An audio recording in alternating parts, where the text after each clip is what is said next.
எனக்கு என்னவோ இது ரோகிணியோட வேலையா இருக்குமோ அப்படின்னு தோணுது. என்னதுன்னா, ஸ்ருதி, நீத்து அண்ட் ரவியோட ப்ராப்ளம் நேத்து வந்துச்சு பார்த்தீங்களா? அது வந்து ஆனா நீத்துவும் இந்த மாரி வேலை பண்ற ஆளு தான். அவ வந்து ரவி மேல ஒரு இன்ட்ரெஸ்ட்டா இருந்தா தான், இல்லன்னு சொல்லல. பட் மேரேஜ் ஆயிருக்குன்னு தெரிஞ்சும் இந்த அளவுக்கு போவாங்களா? அப்படின்ற ஒரு டவுட் வந்து இருக்கு எனக்கு. ஏன்னா ரோஹிணி அன்னைக்கு வந்து மிரட்டுனாங்க பார்த்தீங்களா? ஸ்ருதியும், மீனாவையும். "நீங்க மட்டும் உங்க ஹஸ்பண்ட்ஸ் கூட நல்லா வாழ்ந்துடுறீங்களான்னு பார்க்குறேன்" அப்படின்னு சொல்லிட்டு. ஸோ அதுக்கு தான் எனக்கு டவுட் வந்துச்சு. மேபி இது ரோகிணி தான் இந்த மாரி பண்ண சொல்லியிருப்பாங்களோ அப்படின்ட்டு. பட் ஆனா யோசிச்சு பார்த்தா நீத்துவும் இந்த மாரி பண்ற ஒரு ஆளு தான். அதுவும் யோசிக்க வேண்டியதா இருக்கு. பட் எது வேணாலும் இருக்கட்டுமே. ரவிக்கு எப்பயாச்சும் புத்தி வந்தா சரி. ஆ அவங்க பொண்டாட்டி அவ்ளோ ஸ்ருதி அவ்ளோ சொல்லுவா, "அந்த பொண்ண நம்பாத, நம்பாத, நம்பாத." அதெல்லாம் விட்டு வேலை செஞ்சு, சரி ரவிக்கு இப்பயாச்சும் புரிஞ்சா அது வரைக்கும் சந்தோஷம். எனக்கு என்னன்னா ரவியோட லைஃப் எடுத்துக்கிட்டோம் அப்படின்னா, ஒய்ஃபு ஹோட்டல் வச்சிருக்கா. நீ அங்க வந்து செஃப்பா இது பண்ணிட்டு 2 பேரும் சேர்ந்தே நல்லா சம்பாதிக்கலாமே! ரவிக்கு என்னன்னா, தன்னோட சொந்த காசுல ஒரு ஹோட்டல் ஆரம்பிக்கணும். அது வந்து தப்பு அப்படின்லாம் வந்து நான் சொல்லல. அவரோட இதுபடி ஓகே அது வந்து கரெக்ட்டு. அப்பதான் வந்து கௌரவமா இருக்கும்னு அவரு பார்க்குறாரு.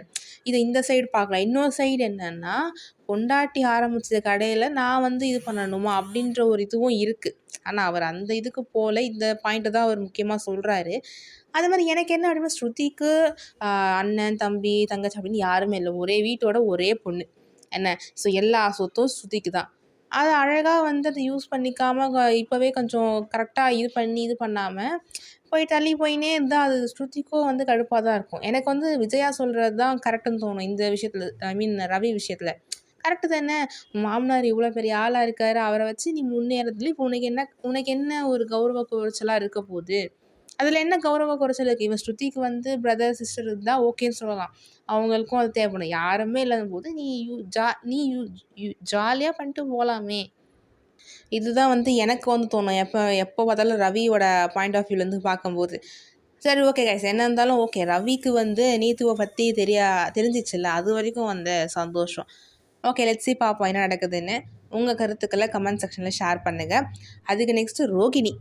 ரோகிணி எப்பா நேத்து செம்மையா வந்து இது பண்ணிட்டு இருந்தாங்க. என்னன்னா வந்து ஆ முழு தப்பும் அவங்க மேல தான் தெரிஞ்சும், அது எப்படி நம்ம அப்படியே ஒரு கன்னிங்கா எப்படி அதுலேருந்து வெளில வரலாம்? மனோஜ் அவன் சரியான ஆளு. என்னது நான் தான் ரோகிணின்னு நான் உன்கிட்ட சொல்லியிருக்கேன் நானு. ஆமான்னு சொல்லிட்டான். அது எப்படி அவ மேல அந்த பேய் வந்துச்சு, அவ போய் சொன்னா, இந்த மாரி கிளியரா சொல்றத விட்டுட்டு, மனோஜும் வந்து ரொம்ப தடுமாறிட்டாரு அந்த இதுல. நடந்த உண்மைய அப்படியே சொல்லியிருந்தாலே இந்நேரம் முடிஞ்சிட்டுருக்கும். என்னவோ கைஸ்